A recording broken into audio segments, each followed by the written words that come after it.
12 bahay ang nasunog sa barangay Bagong Pag-asa sa Quezon City kagabi. Ang itinuturong sanhi ng apoy na pabayaan umanong kandila. Balitang hatid ni James Agustin. Binulabog na naglalagablag na apoy ang mga residente ng barangay Bagong Pag-asa sa Quezon City bago mag-alas 10 kagabi. Mabilis na nakaresponde ang mga bumbero dahil pader lang ang pagitan ng residential area at headquarters ng Bureau of Fire Protection. Wala pang 10 minuto itinasang sunog sa ikalawang alarma. 29 na fire truck ang dumating sa lugar. Ang mga bumbero gumamit din ng mga hagdan para malapit ang makapagbuga ng tubig. Isa sa mga nasunugan si Emilia.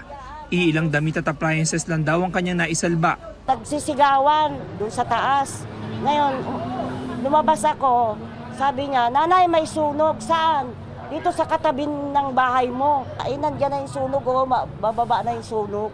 Hindi kami makakalabas, matrap kami. Dito yung sikip ng daanan. Si Arlene naman isinakay sa truck ang mga naisalbang gamit.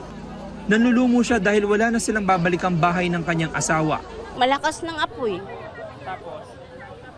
Ayun, nag-ano na lang kami sa mga gamit namin na nataranta na kami.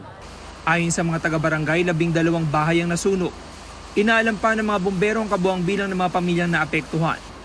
Sa investigasyon ng BFP, nagsimula ang apoy sa isang bahay na walang supply ng kuryente. Lumabas po sa initial investigation po natin is alleged unattended candle. Naging challenge po sa amin ito is yung daan po dito sa kabila is masikip at saka yung mga involved po natin is light materials po.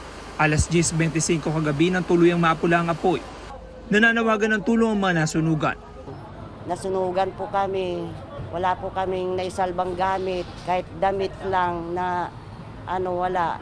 Chinelas, nakaapak nga ako kanina. Tulungan mo naman kami, kinasunugan kami. Maawa kayo sa amin.